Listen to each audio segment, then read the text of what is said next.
warahmatullahi wabarakatuh. Alhamdulillah nahmaduhu wa nasta'inuhu wa nastaghfiruh wa na'udzu billahi min sururi anfusina wa sayyiati a'malina. Man yahdihillahu fala mudilla lahu wa man yudlil fala hadiya lahu. Asyhadu an la ilaha illallah wahdahu la syarika lahu wa asyhadu anna Muhammadan 'abduhu wa rasuluh la nabiyya wa la rasula ba'dah.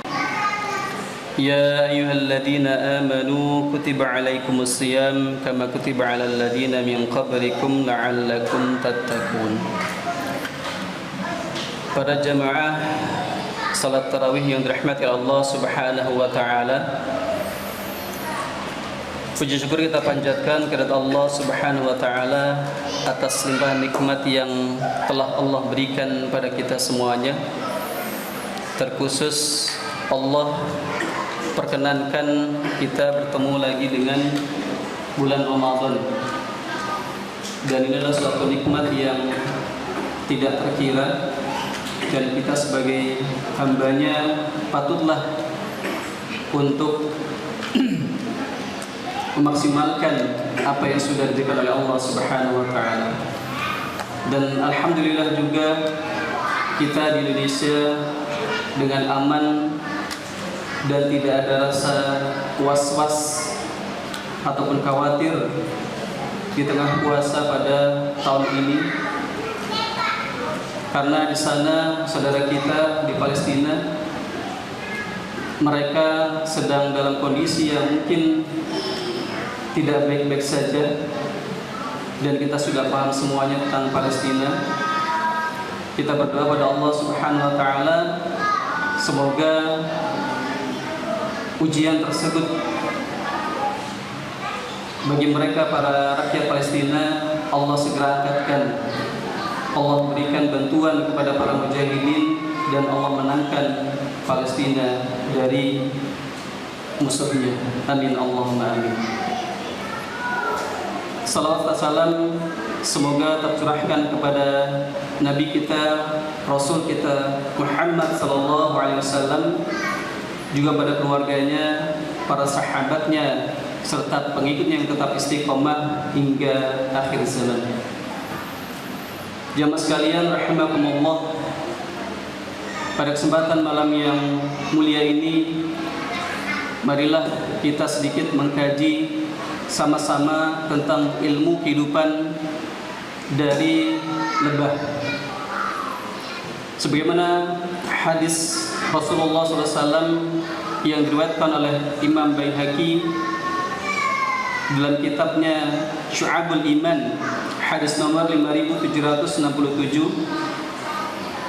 Rasulullah SAW bersabda, "Inna mathalal mu'min kamathalin nahlah akalat tayyiban wa wada'at tayyiban wa waqa'at falam taksir wa lam tufsid." Manusia mukmin ataupun seorang mukmin adalah laksana lebah madu. Jika dia makan, hanya memakan makanan yang baik. Jika mengeluarkan sesuatu, adalah sesuatu yang baik pula. Dan bila hinggap di atas ranting pohon, tidak mematahkannya dan merusaknya. Jamaah sekalian rahimakumullah, setidaknya ada 3 poin penting yang bisa kita sama-sama ambil hikmah dari yang namanya lebah. Mungkin kita biasa melihat lebah bergurangan di rumah kita ataupun di sekitar kita. Bagaimana lebah mungkin kita lihat juga ketika tidak diganggu, maka lebah pun tidak akan mengganggu kita. Dari hadis ini ada 3 hal yang ingin kami sampaikan pada malam hari ini. Yang pertama adalah hanya mengkonsumsi yang halal dan thayyib. Ilmu kehidupan dari lebah ini, yang pertama yang bisa kita ambil pelajaran adalah persoalan asupan yang masuk dalam perut kita. Coba kita perhatikan bagaimana baik dan selektifnya lebah dalam memilih makanan. Ia hanya memilih atau mengambil dari bunga yang segar, bersih dan mekar, bunga yang tidak digapi dengan lebah lainnya, atau bisa dikatakan tidak merebut hak yang bukan miliknya. Berarti seperti ajaran kita ya. Agama Islam mengajarkan ataupun Allah Subhanahu wa taala memerintahkan pada kita untuk mengkonsumsi makanan yang halal dan thayyib. Apalagi kita sebagai seorang ayah, bapak, bagaimana kita mesti menjaga ataupun mencari rezeki yang halal dan baik untuk dimakan atau digunakan oleh keluarga kita. Jangan sampai mungkin ada yang haram masuk ke dalam tubuh keluarga kita, dan itu bisa menjadi api neraka nantinya. Dan ini adalah bukti bagi kita jemaah sekalian bahwa seekor lebah yang benar-benar hanya memilih yang baik, mengambil dari yang tempat yang baik, dan kemudian juga begitu juga dengan seorang mukmin harus mencari dan memberikan yang halal dan thayyib bagi keluarganya. Fakulu mimma razaqakumullahu halalan thayyiban washkuru ni'matallahi in kuntum iyyahu ta'budun. Maka makanlah yang halal lagi baik dari rezeki yang telah diberikan Allah padamu, dan syukurilah nikmat Allah jika kamu hanya menyembah kepadanya. Kemudian yang kedua, pelajaran dari lebah ini adalah bermanfaat bagi makhluk lain. Dalam kehidupan, seekor lebah, serangga lebah, menjalankan prinsip khairun nas anfa'uhum linnas. Mengapa demikian? Karena kita lihat lebah tidak hanya mengambil serbuk sari dari bunga yang satu untuk dirinya sendiri, melainkan ia memindahkan kepada bunga yang lainnya. Jelas ini bermanfaat bagi yang lain ya. Begitu juga dengan seorang muslim.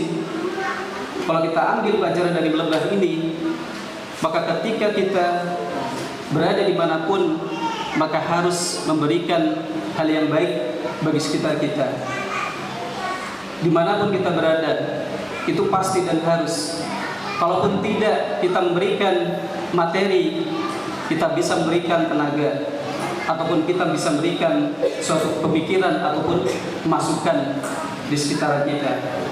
Apalagi saya berdiri di tempat yang Masya Allah luar biasa. Bagaimana pendidikan di sini ditanamkan kepada anak-anak didik di sini mengenai akidah yang lurus, belajar Al-Quran dengan yang baik. Apalagi kita lihat hasilnya pun bagaimana jemaah di sini begitu semangat agamanya dalam menjalankan taatan pada Allah Subhanahu wa taala. Dan kita lihat juga bagaimana posisi sekolah di sini ataupun orang-orang yang berada di sini bisa memberikan manfaat pada lingkungan sekitarnya.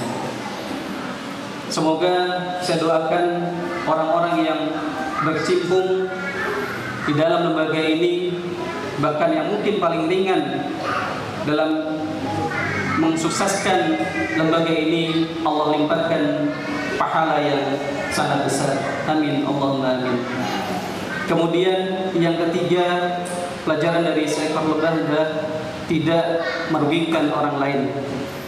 Coba kita perhatikan bagaimana seekor lebah ketika hendak ingin mengambil sari dari bunga, dia dulu berkeliling, tidak langsung jatuh ke bunga tersebut, tetapi perlahan-perlahan mengepakkan sayapnya, kemudian turun di bunga tersebut. Karena kalau misalkan dia langsung, seekor lebah ini langsung turun ke bunga tersebut, bisa jadi itu akan membuat rusak ataupun gugur dari bunga tersebut. Bagaimana dengan seorang mukmin? Sama saja dengan saya terlebah, tidak memberikan yang namanya kerugian atau kerusakan bagi lingkungan sekitarnya, tidak menyakiti tetangganya, baik itu mungkin ucapan, bahkan suatu tindakan yang mungkin tidak disukai oleh tetangga kita. Maka hal seperti ini jauh-jauh harus kita hilangkan. Tidak merugikan pihak-pihak yang berada di samping kita, ataupun bahkan ya, sesuatu yang paling dahsyat adalah mengorbankan orang lain demi kepentingan dan obsesi pribadi diri sendiri. Wa'iyadu billah. Jamaah sekalian rahimani wa rahimakumullah. Itulah 3 poin penting yang dapat kita ambil pelajaran dari seekor lebah. Semoga dengan 3 hal tadi kita bisa sama-sama mengikuti, meladani, dan Allah Subhanahu wa taala mudahkan dari 1 poin yang pertama tadi, kedua dan ketiga bisa kita sama-sama praktekkan. Amin Allahumma amin. Mungkin hanya itu yang dapat saya sampaikan, kurang lebihnya mohon maaf. Wassalamualaikum warahmatullahi